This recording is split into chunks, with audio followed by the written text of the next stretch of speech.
Munnayuganda yenna ali eyo ng'olaba ebintu ebitambula mu ggwanga Uganda. Ng'olaba abantu abali mu buyinza engeri gye bali bize gye bali mu kukwatirira kusiba nga bikutuka kusiba nga tebijja okwogera ebitakwatagana okola ebitakwatagana okola effujjo lyonna kwegamba ne bawulira nga mu butuufu ebintu bibasuseeko ng'okuswala kubasuseeko. Omuntu yenna yatunulidde ebintu ebyagenze mu maaso okuva kampeyini z'ekaweepe we zaatandika okuviira ddala ku nomination day okugira ddala paka nga balonze ebintu byonna ebyatambudde mu mwezi guno byalabisiza General Museveni ne gavumenti ye n'abantu be n'ekibiina kya NRM ne kibafuulira ddala abajjega abatategeera. Mukama nsaasire. Mukulu Museveni, Muzeeyi Museveni saawa zino akulaga afulumiza ekiwandiiko banoonyereza ku mivuyo gyonna egyabadde mu kalulu k'ekawempe. Ono omusajja amaze ebbanga ddene ng'afuulinga bannayuganda. Ng'era bannayuganda abatwalira ddala abantu abatategeera. Era ye yakwata bannayuganda n'abateeka mu kategori nti tebategeera basiru bajega tebategeererako ddala waddembe okuzannyira ku mitwe gyabwe nga waayagala. Yalowooza ku myaka gy'alina 9 ng'adinga n'omulembe nti ebitundu 85 ku 100 bonna bavubuka bazzukulu be asuubira akyayinza obbategeerera kwegamba n'okubafuulinga. Muzeeyi Museveni tukkirize tugaane nti akaddiye. The man is mentally old. The truths have to be told. Omusajja akaddiye. Kiringa bw'oyinza okubeera ne jjajjaawe waka. Ng'ali mu myaka egyo Muzeeyi Museveni gy'alimu. Naye ng'alowooza yakusiriwaza kumbe gw'omusiriwaza okumubbako by'alina oba okumuferaafera okumuggyako ky'alina. Muzeeyi Museveni abantu abamwetodde naddala famire ye era bw'olaba ebintu ebigenda mu maaso mu ggwanga Uganda effujjo eriri mukolebwa ku bannayuganda famire ya Muzeeyi Museveni eri mu kulwanira buyinza. Era bw'otunulira ebintu ebigenda mu maaso mu gavumenti ya Museveni mu NRM ne guruupu eyo bali mu kulwanira buyinza. Era bw'otuuka n'olaba ekiri mu famire ya mukulu Museveni wallahi olabira ddala nga waliwo ekitagenda mu maaso kati ffe bannayuganda ffe tuli mu ddufiiramu. Era buli omu yenna ayagala kulaga munne nti alina amaanyi naye nga bagalagira kwani bagalagira ku bannayuganda. The man is really out of control. The old man is really out of control for what is going on in Uganda. And Ugandans are suffering. Abasajja abo bali mu kulwanira buyinza naddala mu famire ye mwennyini y'ensonga lwaki bannayuganda tuli kukanaayo kyani tutudde ku paasi.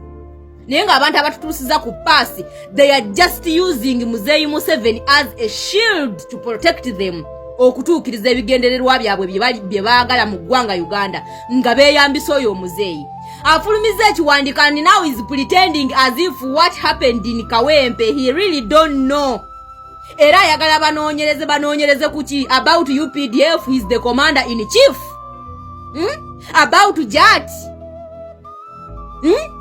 About JAT, about SFC, about police. Abasi Byakagaba is the director wa police. Okitegeera? Semwai ekulira ddamulira yeri behind JAT. Likatandikire kwabo. Semwai yenoonyereza ku bakozi b'ebikolobero mu ggwanga Uganda ate yeri behind those bikolobero. So ani gwagenda okunoonyerezaako and who is going to do that investigation? The same person who did those crimes on Ugandans and the same person abagenda okunoonyereza. Muzeeyi Museveni, we are really younger than you, old man, and you no longer have the audacity. You no longer have the audacity to fool this generation. We are really so younger than you people. You cannot fool anybody. You are going to silence us. You are going to kill us. You are going to do whatever you are going to do. But you are not going to succeed. Kwegamba you are going to investigate. Ani yaleta ennyonyi ne zitandika okwebombera mu bbanga. You are going to investigate. Ani yaleta tanka z'amagye on a polling station zine ziyingira mu polling station zinebimundu nga byewanise waggulu. You are going to investigate ku bantu abali bambadde ebyambalo bya UPDF and you are the one who in charge, commander in chief. And your son is the CDF. So whom are you going to investigate, Muzeeyi Museveni? Really? This man is playing innocent game. This man is playing on our mind. This man is playing bad cop, good cop.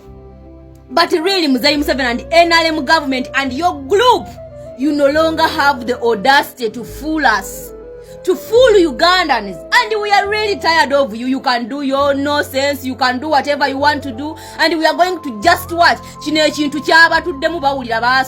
have used all the violation on Ugandans. That's what we call power of the people. That's what we call protest vote. Biri abiri mu mukaga mukulu Museveni tugenda kukubaka lulu ate mu bungi. Ononye nekyo bakikubule. Obe olemerwe nawo. Mukulu Museveni tugenda kukubaka lulu mu biri abiri mu mukaga. Togenda kwata yo. Tugenda kukubaka lulu mu bungi. Ononye kyobba obe wewe kyoyagala era bukulemerewo. So bino byowoza musimanya you are going to investigate about okoko nakuswala na kwekaza. Oyo musajja bulijja asirise okuva campaign ze kawempe buchazitandika. That man have been quiet for the violation is genda mu ggwanga. Yera byakaluluka wedi, and now they have kwegamba baswadde to the extent no one can even defend those crimes. Teli muntu yenna ayinza ku defendinga byakisiriwe byabaddewo. Kati is coming out kwegamba okutulagira ddala nti ffe twalabye byakijegera byakisiru byetaga investigation about what? And his son is on Twitter praising kwegamba ajaguza era ali mu kusiima abantu abakoze ebikolobe byebyo era abalaga nti agenda bongera nelanka. So mukulu Museveni, whom are you fooling you? Museveni, whom are you trying to fool here? Really? This old man, wallahi.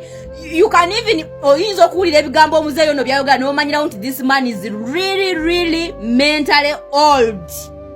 Ayinza n'okuba yeerabira n'okwerabira bye yayogedde ne bamujjukiza bujjukiza. Ayinza n'okuba ebintu ebimu byakola bamuwabuwe byakola. Tukkirize tugaane mukulu Museveni ne wono yagala okwezza obuto ne banagamba nti bajjemu omusaayi gw'omwana owa baby bagukukube togenda kudda buto. You are mentally old. Tuchikirize tuchigane, and you are being used by those people surrounded you. That's why Ugandans tebacha kugambe gwanga lili out of control. Gwanga lilinge litachalina president. Gwanga lilinge litachalina anyone in control. Buli omu akola byayagala. Everyone is doing whatever they want.